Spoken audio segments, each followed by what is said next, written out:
পরম্পরা মেনে শুরু হলো ইংরেজবাজারের রায়বাড়ির ঐতিহ্যবাহী কার্তিক পুজো। যদিও এখানে বাঁকা বিহারীর পুজো বলেই প্রসিদ্ধ, প্রতিমার মধ্যেও রয়েছে ভিন্নতা। এক চালচিত্রে 24 দেবদেবী। এরকম দেব সেনাপতির মূর্তি বাংলা তথা দেশের আর কোথাও দেখা যায় না বলে দাবি রায় পরিবারের। গভীর রাত থেকে পুজো শুরু হয়।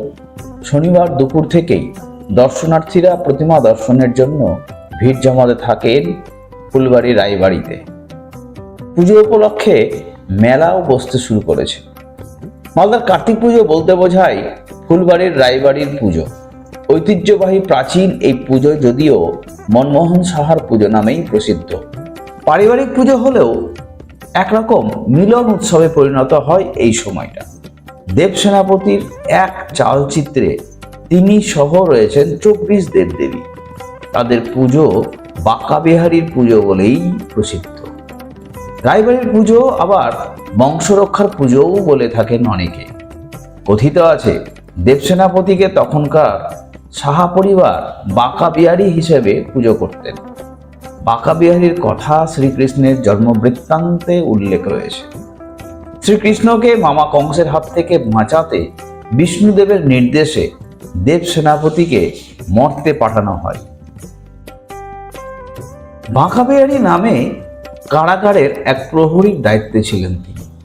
কংসের হাত থেকে তিনি যেহেতু শ্রীকৃষ্ণকে রক্ষা করেছিলেন, অর্থাৎ বংশরক্ষা করেছিলেন, সেই অর্থে দেব সেনাপতির আরেক নাম বাঁকা বিহারী। ফুলবাড়ির রায়বাড়ির পুজো বংশরক্ষার পুজো। সেই ভাবনা চিন্তা থেকেই বংশের প্রথম সন্তান চালচিত্রের মধ্যে ঠাঁই হয়েছে দেব কিংবা দেবী।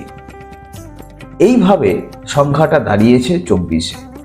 চালচিত্রটির মধ্যে নিজস্বতা আছে বলেই কোথাও এহেন দেব সেনাপতির মূর্তি দেখা যায় না বলে দাবি পরিবারে। বাঁকা বিহারীর চালচিত্রে ওপরের বেদিতে রয়েছে ব্রহ্মা, বিষ্ণু, মহেশ্বর, রাম, লক্ষ্মণ, ভরত ও শত্রুঘ্ন। মাঝের বেদিতে বাল্মীকি, গণেশ, জয়া, গঙ্গা, বিজয়া, শ্রীকৃষ্ণ ও বিশ্বামিত্রের মূর্তি। নিচের বেদিতে অন্নপূর্ণা ও সাবিত্রী। তারপর রাজ সেনাপতির বেশে দেব সেনাপতি। পাশে বসে দুর্গা, লক্ষ্মী, সরস্বতী এবং সবার নিচে ষষ্ঠী দেবী। এবার অষ্টম পাল প্রতিমা তৈরি করছেন এবং পুরোহিত পরম্পরা কৃষ্ণদেব ঝা। পরিবারের অন্যতম সদস্য অর্ধেন্দু কুমার রায় পুজোর ইতিহাস তুলে ধরেন। তার মুখে শোনা গেল অতি প্রাচীন এই পুজো। সঠিক সাল তারিখ তাদেরও জানা নেই। আনুমানিক প্রায় 400 বছরের পুজো। তাঁরা রঙ্গবণিক সম্প্রদায়ের। নিত্য প্রয়োজনীয় খাদ্য সামগ্রী ব্যবসা ছিল তখন।